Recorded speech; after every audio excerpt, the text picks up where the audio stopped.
बरोबर. तेव्हा हे कसं करत होते, लाडकी बहीण सगळ्या महिलांना गोळा करायचे, मिळाले की नाही मिळाले की नाही. मग महिला पण विचार साधे आहेत त्या, त्यांनी केला त्यांचा 70 हो मिळाले मिळाले आणि देऊन बसली मत. पण स्वतःची टिमकी तेव्हा वाजवली या लोकांनी. आता का नाही विचारले लाडक्या बहिणींना तुम्हाला मिळतात की नाही पैसे? आता का नाही विचारले शेतकऱ्याला? पॅकेज म्हणे 31,000 किती 800 कोटी, म्हणजे आतापर्यंत इतिहासातलं सगळ्यात मोठं पॅकेज जाहीर केलं. जाहीर करायला कोणाचं काय जाते? पण जाहीर केलेल्यातल्या 31,800 कोटी पैकी तुमच्या हातामध्ये प्रत्यक्ष किती आले? ज्या दिवशी ते सगळे येतील त्यावेळेला मुख्यमंत्र्यांपेक्षा आनंदी मी असेल.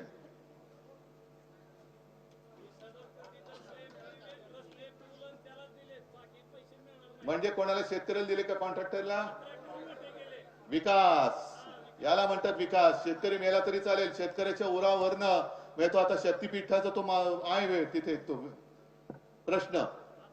सुपीक जमिनी बिमिनी काही बघत नाही, त्याच्यावरनं रस्ता शेतकऱ्याच्या उरावरनं रस्ता नाही. शेतकरी मेला तरी चालेल पण माझा कॉन्ट्रॅक्टर मित्र जगला पाहिजे, याला मुख्यमंत्री म्हणतात विकास. आणि आज मी फिरतो तुमच्याकडे, मी फिरायला लागल्यानंतर सगळ्या त्या भाजप त्यांचे सगळे ते मिंदे आहेत, कुबड्या. नाही आता अमित शहा म्हणाले, मी नाही म्हणालो. कुबड्या कोण म्हणाले त्यांना? त्या कुबड्यांना सुद्धा आता फोड आलेत अंगावरती टरटरीत. आणि म्हणायला लागले या निमित्ताने का होईना पण उद्धव ठाकरे घराबाहेर पडले. मला त्यांना सांगायचे की अहो तुम्ही तुमच्या स्वतःच्या घराकडे पण जरा मध्ये मध्ये बघत जा. पंचायत होते नाही तर. कारण घर सोडून हे कोण मला सांगणार आहे?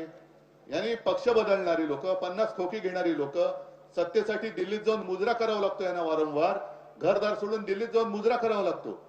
आमचे मुख्यमंत्री शेतकऱ्याला पॅकेज मिळाले की नाही विचारण्यापेक्षा बिहारमध्ये जाऊन प्रचार करतायत.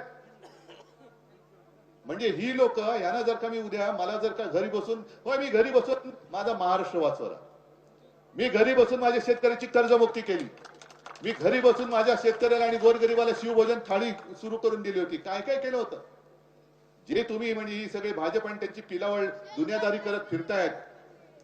मग तुम्ही फिरून सुद्धा शेतकरी तुमच्या विरुद्ध का चिडलाय? का चिडलाय शेतकरी? का तुम्हाला आज शिव्या घालतोय? आणि मी घरी बसून आज पहिल्या प्रथम बाहेर पडलं म्हणत असेल तर हे दुनियादारी करणारी लोक यांना मी बाजार बसवे म्हणतो. हे बाजार बसवे लोक तुम्हाला काय आयुष्यात सुख देणार आहेत? हे बाजार बसवे, बाजार बुणगी लोक इथे सगळे ह्या पक्षात त्या पक्षात, त्या पक्षात त्या पक्षात, म्हणजे जिथे खोके मिळतील तिकडे जात आहेत.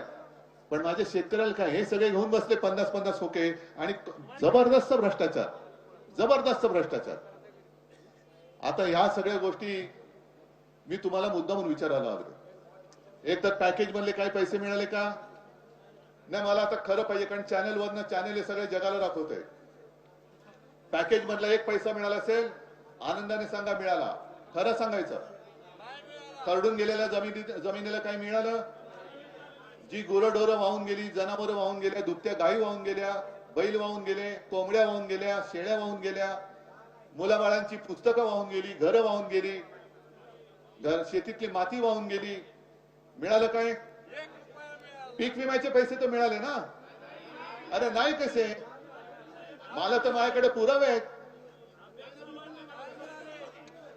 माझ्याकडे पुरावे आहेत. तुम्ही खोटं बोलताय. ऐका, माझ्याकडे पुरावा आहे. तुम्ही काय म्हणालात आता? 1 रुपया सुद्धा मिळाला नाही, बरोबर ना? अरे ऐक रे दादा, अरे दादा ऐका ना माझं, ऐका ना माझं काय बोलणं ऐका. मी काय म्हणतोय, तुम्ही म्हणते 1 रुपया सुद्धा मिळाला नाही. मी काय म्हणतोय, तुम्ही खोटं बोलताय. अरे ऐक ना, माझ्याकडे पुरावा आहे. अरे 6 रुपये मिळाल्याचा पुरावा आहे. 6 रुपये मिळाले, 3 रुपये मिळाले. तुम्हाला लक्षात आलं? लक्षात आलं मी तुम्हाला काय म्हणाल खोटं? म्हणजे एवढी थट्टा, एवढी चेष्टा शेतकऱ्याची अद्याप कोणी केलेली नाही.